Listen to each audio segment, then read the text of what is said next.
నమస్తే, welcome to question hour. ప్రపంచమంతా ప్రాణాలను అరచేతిలో పెట్టుకుని బతికిన రోజులు. తుమ్ము వచ్చినా ముక్కు మూసుకుని ఆపుకున్న దుస్థితి. కరోనా పేరు చెప్తే వెన్నులోంచి వణుకు పుట్టిన వాస్తవం. కళ్ళ ముందే వందల వేల ప్రాణాలు గాల్లో కలిసిపోయిన చరిత్ర. అలాంటి కరోనా మహమ్మారి పుట్టుకు వెనుక రహస్యాలు వెలుగులోకి వచ్చాయి. చైనాలోని వుహాన్ ల్యాబ్ నుంచి కరోనా వైరస్ బయటకు వచ్చిందని జరిగిన సత్యం, అందుకు నిధులు సమకూర్చిందని ఎవరో తెలుసా? అమెరికా. ఇది ఎవరో చెప్పిన మాట కాదు. అమెరికా నిఘా అధిపతిగా పనిచేస్తున్న తులసి గబ్బార్డ్ చేసిన కామెంట్స్. ఆ వైరస్ పుట్టుకు వెనుక వాస్తవాలను తొక్కిపెట్టారని చెప్పారు ఆమె.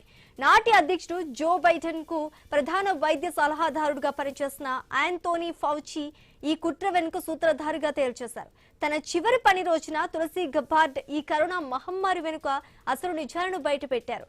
చైనా నిఘా అధికారులతో ఫౌచి జరిపిన సంభాషణలు కూడా ఉన్నాయని తేల్చేశారు. చైనా సహా 30కి పైగా దేశాల్లోని 120కి పైగా జీవ ప్రయోగాలకు అమెరికా ప్రభుత్వం దీర్ఘకాలికంగా నిధులు సమకూరుస్తోంది. గబ్బిలాల్లోని కరోనా వైరస్ పై ప్రమాదకర పరిశోధనల కోసం అమెరికా కోట్ల రూపాయల నిధులు అందించింది. 2020లో అమెరికాను కరోనా తాకిన వైరస్ లీక్ పై నిజాలను ఫౌచి తొక్కిపెట్టారు. తప్పుడు ప్రచారాలు చేయించారు.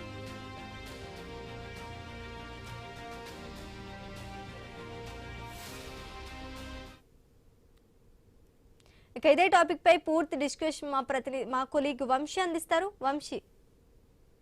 Good evening Sreeja. మీరు చెప్తున్నట్టుగా ఏ ఉద్యోగి అయినా సరే ఉద్యోగ విరమణ రోజున ఆ సంస్థ గురించి లేదంటే తన పనితనం గురించి తను సహచరుల గురించి చెప్తూ ఉంటారు. కానీ అమెరికా నిఘా విభాగాధిపతి తులసి గబార్డ్ మాట్లాడిన మాటలు, తన చివరి ఉద్యోగం రోజున చివరి పని దినాల రోజున మాట్లాడిన మాటలు ఇప్పుడు ప్రపంచాన్ని షేక్ చేస్తున్నాయి.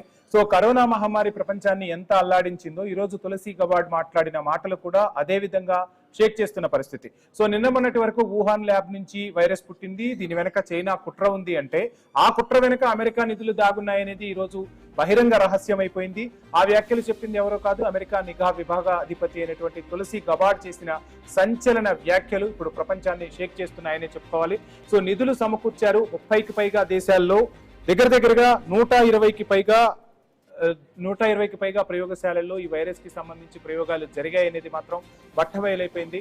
కళ్ల ముందే వేలాది ప్రాణాలు గాల్లో కలిసిపోయాయి. ఒకసారి ఆనాటి రోజుల్లో గుర్తు చేసుకుంటే ఇప్పటికీ కూడా వెన్నులో వణుకు పుట్టాల్సిన పరిస్థితులు కనిపిస్తూ ఉంటాయి. సో అటువంటి కరోనా మహమ్మారి వెనుక నిన్న మొన్నటి వరకు చైనా వుహాన్ ల్యాబ్ గురించి మనం వింటే ఇప్పుడు ఏకంగా ఆ కరోనా వైరస్ వ్యాప్తి వెనుక కరోనా వైరస్ కి సంబంధించి చైనా వుహాన్ ల్యాబ్ కి సంబంధించి నిధుల పంపకందారుల్లో అమెరికానే ఉంది. అమెరికాదే హస్తం అనే మాట ఒక రకంగా ప్రకంపనలు సృష్టిస్తుంది. అందులోనూ అప్పటి అమెరికా అధ్యక్షుడు జో బైడెన్ కు ఎవరైతే ముఖ్య సలహాదారుగా ఉన్నారో ఫౌచి, ఆ ఫౌచి చుట్టూ కూడా ఇప్పుడు ఆరోపణలు గుర్తుమంటున్నాయి. ఆయన కరోనా సమయంలో కూడా అక్కడ వుహాన్ ల్యాబ్ అధికారులతో మాట్లాడటం, చాలా మంది నిపుణులతో మాట్లాడటం, వైరస్ వ్యాప్తికి సంబంధించి అమెరికా ప్రభుత్వం తీసుకున్న ప్రతి చర్యలోనూ ఈయన ఏమైతే చెప్పారో ఆ అంశాలే అక్కడ చర్చకు వచ్చాయి. ఆ అంశాల చుట్టే అప్పుడు వైరస్ వ్యాప్తికి సంబంధించి కూడా మాట్లాడిన పరిస్థితులు కనిపిస్తున్నాయి. సో క్లియర్ కట్ గా కొన్ని అంశాలు అయితే ఇప్పుడు తెరపైకి వస్తున్నాయి. గబ్బిలాల్లో కరోనా వైరస్లపై ప్రమాదకరంగా పరిశోధనలు అయితే జరిగాయని చెప్తూ ఉన్నారు. గెయిన్ ఆఫ్ పరిశోధనలకి WEIకి నిధులు కోట్లల్లో అందించారు అనేది మాత్రం సుస్పష్టంగా తెలుస్తోంది. 2020లో అమెరికాను కోవిడ్ తాకింది. ఆ సమయంలో కూడా మహమ్మారిపై ప్రభుత్వ విధానాలకు గైడ్ లైన్స్ ఎవరిచ్చారు అంటే ఇప్పుడు ఏదైతే ఫౌజీ పేరు బయటకు వస్తుందో ఆ ఫౌజీనే మొత్తంగా అక్కడ ప్రభుత్వ మార్గదర్శకాలను కూడా ఆయన నోటి నుంచే ఆయనే స్వయంగా విడుదల చేసిన పరిస్థితులు కనిపిస్తున్నాయి. ప్రయోగశాల నుండి వైరస్ లీక్ కి సంబంధించి వాస్తవాలను తొక్కిపట్టే ప్రయత్నం చేశారు.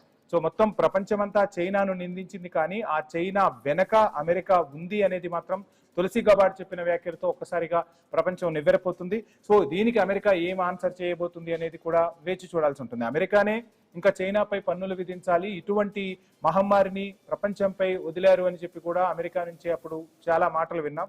కానీ ఆ వైరస్ వెనుక అమెరికా కుట్ర ఉంది అనేది మాత్రం స్పష్టంగా కనిపిస్తుంది. అసలు ఎందుకు అమెరికా ఆ వైరస్ కి సంబంధించి ఆ ప్రయోగశాలలకు సంబంధించి నిధులు ఎందుకు అంత వెచ్చించి అనే దానిపై కూడా చర్చ సాగుతుంది. అసలు తులసి గబార్డ్ ఏమన్నారో ఒకసారి మనం వినే ప్రయత్నం చేద్దాం. Now, in support of President Trump's maximum transparency mandate, today, on my final day as Director of National Intelligence, I'm releasing never-before-seen communications and documents that expose exactly how Fauci worked with politicized career leadership in the intelligence community to suppress the truth about his actions, the virus's lab leak origins, and his role in directing U.S. funding for this dangerous research that caused immeasurable harm and countless lost lives. Now, these documents expose Fauci's direct role in influencing and manipulating IC assessments on COVID-19 and how Fauci lied to Congress in 2024 when, under oath, he denied knowledge of or participation in discussions with intelligence officials about viral research. We also received testimony from multiple intelligence community whistleblowers who reported retaliation for challenging the intelligence community's manipulation of intelligence on the virus's origins, once again revealing a clear pattern of suppressing.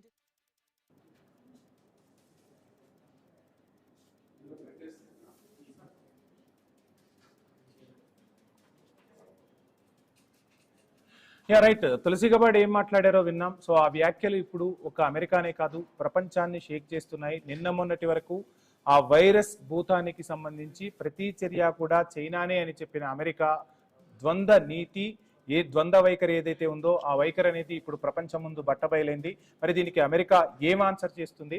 So అసలు ఈ virus కి సంబంధించి ఇంత పెద్ద ఎత్తున నిధులు సమకూర్చడం వెనుక అమెరికా అసలు వ్యూహం ఏంటి, అసలు ఎందుకోసం అమెరికా ఈ నిధులను వెచ్చించింది అనేది కూడా ఇప్పుడు చర్చించాల్సిన పరిస్థితులు కనిపిస్తున్నాయి. కరోనా వైరస్ అనేది జంతువుల నుంచి సహజ సిద్ధంగా వ్యాప్తి చెందింది అనేది కూడా అమెరికానే ఈ అంశాన్ని తెరపైకి తెచ్చింది.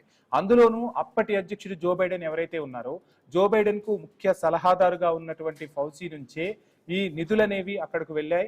నిధులు వెళ్ళటమే కాదు, కరోనా వైరస్ వ్యాప్తి చెందుతున్నప్పుడు కూడా వుహాన్ ల్యాబ్ కి సంబంధించిన ఎవరైతే ఉన్నారో నిపుణులు, ఆ నిపుణులతో ఈయన సంభాషణలు జరిపిన అంశాన్ని కూడా తను ఒక రకంగా చెప్పాలంటే కొన్ని డాక్యుమెంట్స్ లో ఎవిడెన్స్ రూపంలో కూడా చూపించే ప్రయత్నం చేశారు. మరి ఏం చెప్తుంది అమెరికా, ఏం ఆన్సర్ చేయబోతుంది అమెరికా అనేది మాత్రం వేచి చూడాలి. కరోనా వైరస్ కు పుట్టినిల్లు చైనాలోని వుహాన్ ల్యాబ్ అనుకుంటే ఆ పుట్టినిల్లుకు మొత్తం అంటే ఆ పుట్టినిల్లు ఈ కార్యకలాపం మొత్తం సాగించడానికి ప్రపంచంపై ఆ వైరస్ వ్యాప్తి చెందేందుకు నిధులు ఎక్కడి నుంచి వచ్చాయి అంటే మాత్రం అమెరికా నుంచి ఆ నిధులు అందాయనేది మాత్రం ఇప్పుడు బహిరంగ రహస్యం.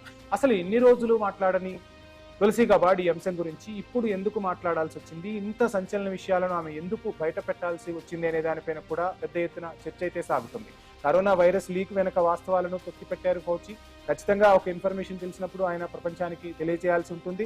WHO కూడా ఎన్నో మార్గదర్శకాలను విడుదల చేసింది. WHO కూడా పెద్ద ఎత్తున అమెరికా నుంచి అప్పట్లో నిధులు వెళ్ళేవి. సో ఈ అంశాలన్నీ కూడా ఇప్పుడు అమెరికా వైపు అందరి వేళ్లు అమెరికా వైపు చూపిస్తున్న పరిస్థితి. సో చైనా నిఘా అధికారులతో ఫౌచి ఏం సంభాషణలో మాట్లాడారో కూడా తులసి గబాడ్ తన డాక్యుమెంట్స్ లో చూపించే ప్రయత్నం చేసింది. 30కి పైగా దేశాల్లో 120కి పైగా ల్యాబులకు అమెరికా ఎందుకు నిధులు అందించింది అనేది ఇప్పుడు అసలు ప్రశ్న. సో ఈ నిధులు అందించడం ద్వారా ఒక వైరస్ వ్యాప్తి చెందించడం ద్వారా అమెరికాకు వనగూరే ప్రయోజనం ఏంటి, అందులోనూ చైనా లాంటి దేశంతో.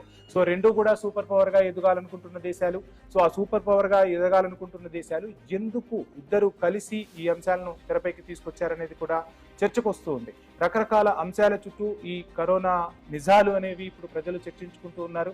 సో మహమ్మారి వచ్చి వెళ్ళిపోయిన తర్వాత ఇప్పుడు ఈ ప్రపంచ దేశాలు, ప్రపంచానికి ఆదర్శం అని చెప్పుకుంటున్నటువంటి దేశాలు సో ఏంటి అంటే ఒక రకంగా అగ్రరాజ్యం అని చెప్తూ ఉంటాం. సో అగ్రరాజ్యం ఎందుకు ఇంతటి దుస్సాహసానికి పాల్పడింది, దీని వెనక ఎటువంటి కుట్ర దాగుందనే అంశంపై కూడా పెద్ద ఎత్తున చర్చ సాగుతుంది. ఎన్నో లక్షల మరణాలను చూసాం. ప్రపంచం మొత్తం కూడా ఒక్కసారిగా స్తంభించిపోయింది. ఎప్పుడు చూడని ఎప్పుడు పడని వేదనను ప్రజలు అనుభవించారు. కరోనా వైరస్తో ప్రజలు ఆరోగ్యాలు క్షీణించిపోయాయి. రకరకాల వ్యాక్సిన్లు తెరపైకి వచ్చాయి. ఆ వ్యాక్సిన్ల తర్వాత పరిణామాలను ఈ రోజుకి ప్రజలు చర్చించుకోవాల్సిన పరిస్థితులు వస్తున్నాయి. ఇన్ని అంశాలు తెరపైకి వచ్చిన తర్వాత ఒక రకంగా ఆర్థికంగా కూడా ప్రపంచ దేశాలన్నీ చితికిపోయాయి. అప్పుడు అమెరికా క్లియర్గా కొన్ని అంశాలను కూడా తెరపైకి తెచ్చింది. ఇంతటి వైరస్ ను ప్రపంచం మీదకు వదిలిన చైనాపై ఖచ్చితంగా ఆంక్షలు విధించాలి. చైనా నుంచి మనం సహాయం అంటే ఏదైతే పరిహారం ఉందో ఆ పరిహారాన్ని కూడా చైనా నుంచే వసూలు చేయాలని మాట్లాడిన అమెరికా ఈ రోజు ఏం చేస్తుంది, ఈ రోజు మొత్తంగా ఈ కుట్ర వెనక అమెరికానే దాగి ఉందన్న రహస్యం బట్టబయలైన తర్వాత అందులోనూ అమెరికా నిఘా విభాగాధిపతి తులసి గబాడ్ లాంటి వాళ్ళు సంచలన వ్యాఖ్యలు చేయటమే కాదు, ఆ వ్యాఖ్యలకు సంబంధించి ఎవిడెన్స్ ని డాక్యుమెంట్ రూపంలో కూడా చూపించే ప్రయత్నం చేశారు. ఫౌజీ ఎవరితో ఎటువంటి సంభాషణలు జరిపారు, ఎన్ని నిధులు ఎప్పుడు ట్రాన్స్ఫర్ అయ్యాయి, ఏ దేశాలకు వెళ్ళాయి, 132 దేశాల్లో 120కి పైగా ల్యాబులకు ఎట్లా నిధులు సమకూర్చారు అనే అంశాన్ని కూడా ఆమె ఎవిడెన్స్ రూపంలో చూపించే ప్రయత్నం చేశారు. వీటన్నింటికి ఏం ఆన్సర్ చేస్తారు? అండ్ ప్రజల ప్రాణాలు పోవటమే కాదు, ఒక రకంగా చాలా కుటుంబాలు ఛిద్రమైపోయిన పరిస్థితి భారత్ లాంటి దేశాల్లో కూడా ఏ విధమైన పరిస్థితో మనం చూసాం.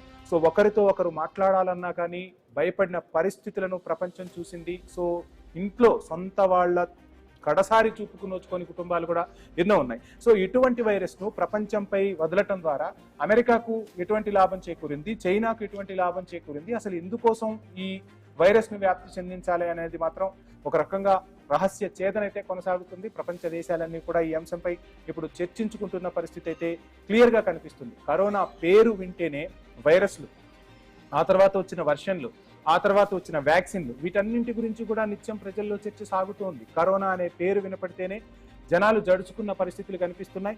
అంతకు మించి ఇప్పుడు తులసి గబాడ్ చేసిన వ్యాఖ్యలు ఏవైతే ఉన్నాయో ఈ వ్యాఖ్యలు అంతకు మించి వెన్నులో వణుకు పుట్టిస్తున్న పరిస్థితులు అయితే కనిపిస్తున్నాయి. ఈ అంశం గురించి మాట్లాడే ముందు షార్ట్ బ్రేక్ తీసుకుందాం. స్టిచ్